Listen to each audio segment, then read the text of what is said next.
So at that moment, it all sort of came clear to me that this is not going to work. People aren't going to put up with this intimidating procedure, and we have to radically change everything, which we did, and it made all the difference. Hi, I'm Jimmy Wales, founder of Wikipedia. This is my class on pivoting, and I'm going to talk to you today about the transition from the original project, Newpedia, which was a failure, to Wikipedia, which was a success, which was a gut-wrenching and very important pivot. The original vision of Wikipedia was always to have a free encyclopedia for everyone in the world. But in the beginning, I didn't really know how to do that. I thought I did, but I didn't. The initial offering of Newpedia was, in a sense, very similar to Wikipedia. The idea was to have a freely licensed encyclopedia in all the languages of the world. It would be free to read. But what was different was that it would be written by experts, and that we would sort of have a very traditional encyclopedia process around it.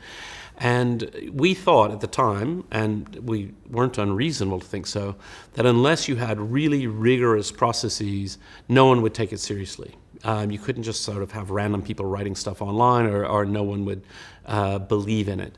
And there was a certain truth to that. So I started with a project called Newpedia, which was a very top-down project. There was a 7-stage review process to get anything published. You had to send in a CV to prove you were qualified. And we actually had quite a bit of interest. A lot of people signed up. A lot of people were eager to work on it.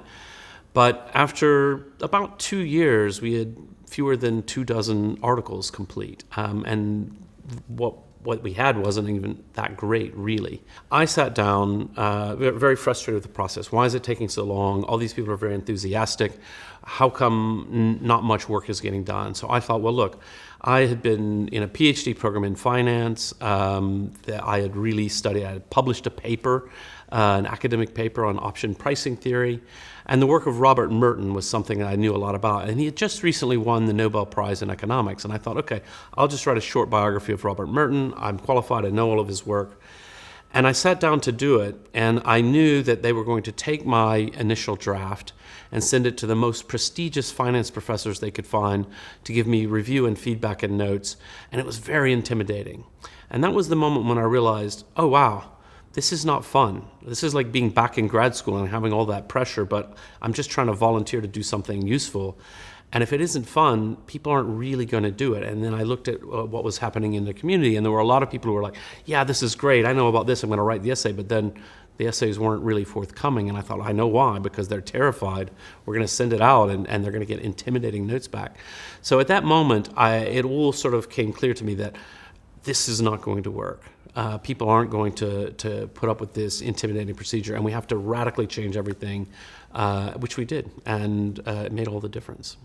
We had to do what now people call a pivot. Pivot meaning, this is not working, and we have to radically change our direction and change what we're doing.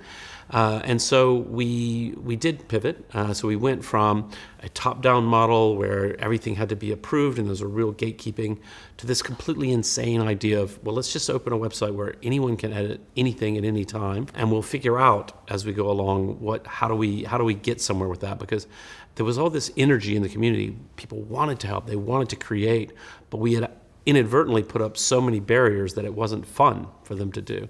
And so it turned out once we did that pivot, we got more work done in 2 weeks than we had in almost 2 years. So it was a phenomenal shift very, very quickly. I think we should reserve the term pivot for a major change in what you're doing. It's not a little tweak of the model. It's basically saying this piece of it, right at the heart of it, is wrong, and we need to fundamentally change that. And that can be quite hard to do in terms of first coming to understand, particularly when you've been telling yourself all along that this is the right approach. But also there'll be implications. You may have to change staff. You may have to realize this whole category of things we were doing, we have to stop doing.